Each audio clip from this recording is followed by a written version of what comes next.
You can heal your life Louise Hay द्वारा लिखी हुई किताब है। इस किताब में जीवन के बारे में गूढ़ रहस्य छिपा है। मुझे लगता है 3 इडियट मूवी में ऑल इज वेल का डायलॉग इसी बुक से इंस्पायर है, खुद से प्यार करो। इस पर लेखिका का विचार अन्य लेखकों के विचार से 4 कदम आगे का सोच है।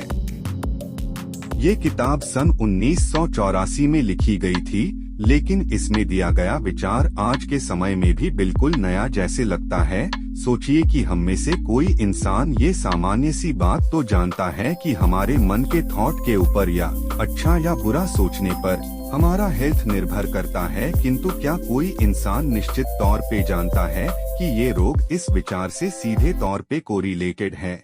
ये मैं नहीं कह रहा हूँ, ये किताब में दिया गया लुइस हे का विचार है, जो आपको इस समय भी नवीन लगता है। उन्होंने इस टेक्निक का कोई रोग कोई ना कोई विचार से इंटररिलेटेड होता है और उस विचार में बदलाव करके हम रोगों का इलाज कर सकते हैं। इस तकनीक का प्रयोग करके लुइस हे ने हजारों लोगों का इलाज और उनके जीवन में क्रांतिकारी बदलाव लाया। उनके अनुसार किसी बात पर, किसी पर या खुद पर गुस्सा, क्रोध, ईर्ष्या, हीन भावना, चिंता, खुद को किसी बात के लिए माफ ना करना इत्यादि मन में घर कर जाता है, जो किसी न किसी रोग का कारण होता है। इस संबंध में उन्होंने अपने जीवन का एक अनोखा सा अनुभव बताया। बहुत दिनों से लुइस हे को पीठ में दर्द हो रहा था। उन्होंने इसका दवा लिया, लेकिन बिल्कुल आराम नहीं हुआ। फिर सुबह लुइस हे को लगा कि शायद ये किसी प्रकार के क्रोध के विचार का देन है। उन्होंने तकिए पर जोर जोर से मुक्का मारना शुरू किया। थोड़ी ही देर बाद 2-3 दिनों का पीठ का दर्द गायब हो गया। शुरू में ये बात हमारे समझ से बाहर लगता है, क्योंकि कोई सोच भी नहीं सकता कि विचार रोग का कारण हो सकता है।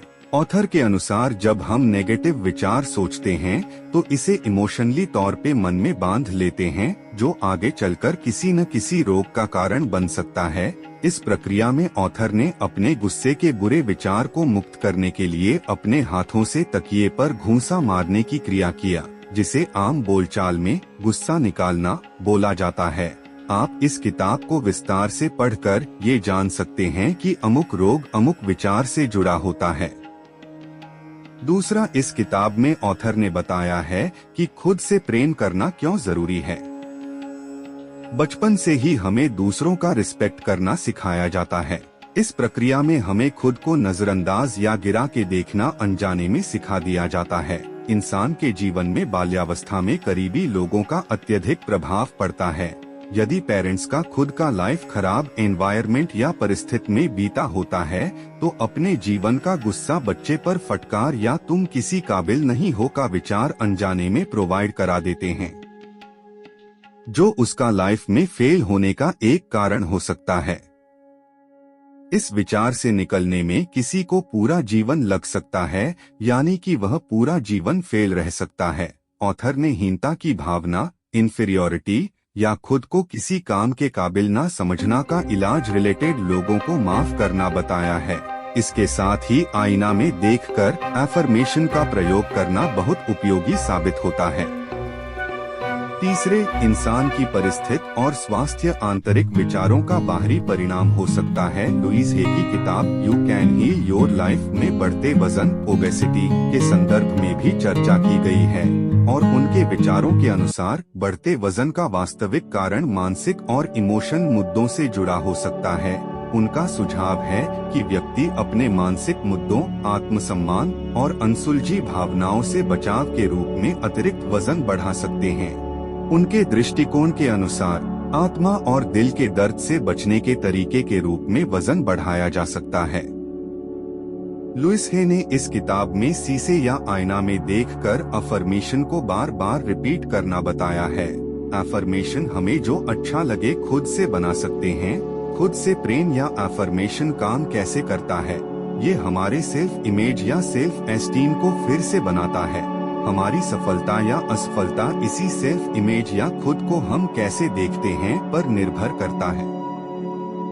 यदि हम अपने आप को बहुत गरीब, बेसहारा, लाचार और कठिन परिस्थितियों में घिरा हुआ देखते हैं, तो इस स्थिति से निकलना बहुत कठिन होता है, क्योंकि इस तरह का ही हमारा सेल्फ इमेज हमारे सबकॉन्शियस माइंड में डीपली तरीके से सेव्ड होता है और असफलता या खराब परिस्थिति के लिए जिम्मेदार इस सेल्फ इमेज को तोड़कर इसके जगह पर नए सेल्फ इमेज बनाना आवश्यक होता है।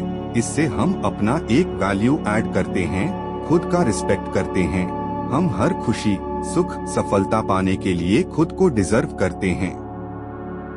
You can heal your life की लेखिका इसीलिए शीशे या आईना की प्रक्रिया बताती हैं। इससे उन्होंने असंख्य लोगों के जीवन में बदलाव लाया है। कैंसर जैसे बीमारी में भी लोगों को लाभ हुआ था। इसके एग्जाम्पल के रूप में उनका एक स्टूडेंट था। स्टूडेंट के पास अचानक से जैसे किसी लॉटरी से 1 लाख रुपए उसके अकाउंट में आ जाता है। वह स्टूडेंट पूरा दिन रिपीट करता रहा, मुझे तो विश्वास ही नहीं हो रहा है कि इतना पैसा मुझे मिला है या मिल सकता है। इनडायरेक्टली वह अपने सबकॉन्शियस माइंड को ये संकेत दे रहा था कि मैं ये पैसा डिजर्व नहीं करता। उसके एक हफ्ते तक वह स्टूडेंट लुइस के क्लास में अनुपस्थित रहा। एक हफ्ते बाद पता चला कि उसका एक एक्सीडेंट में पैर टूट गया और जितना पैसा था सब इलाज में चला गया। इससे पता चलता है कि वह स्टूडेंट अपने को इस पैसे के डिजर्व नहीं समझता था। इसी तरह से यदि कोई अपने को बहुत गरीब समझता रहे, यदि उसे लॉटरी में करोड़ों रुपए मिल भी जाए, फिर भी वह सब गवा के उसी कंडीशन में पहुंच जाता है। ऑथर हमें धन का विजुलाइज ना करके धनी के रूप में खुद का सेल्फ इमेज अपने सबकॉन्शियस माइंड में बनाने पर जोर देती हैं और इसका टेक्निक बताती हैं जिससे हमारा जीवन हर तरह से प्रॉस्पर हो सके। तो दोस्तों, ये है you can heal your life का छोटा सा परिचय। लुइस हे ने जीवन के हर एस्पेक्ट्स पर गहराई से विचार किया है, जिसे जानने के लिए आप पूरी किताब पढ़ सकते हैं।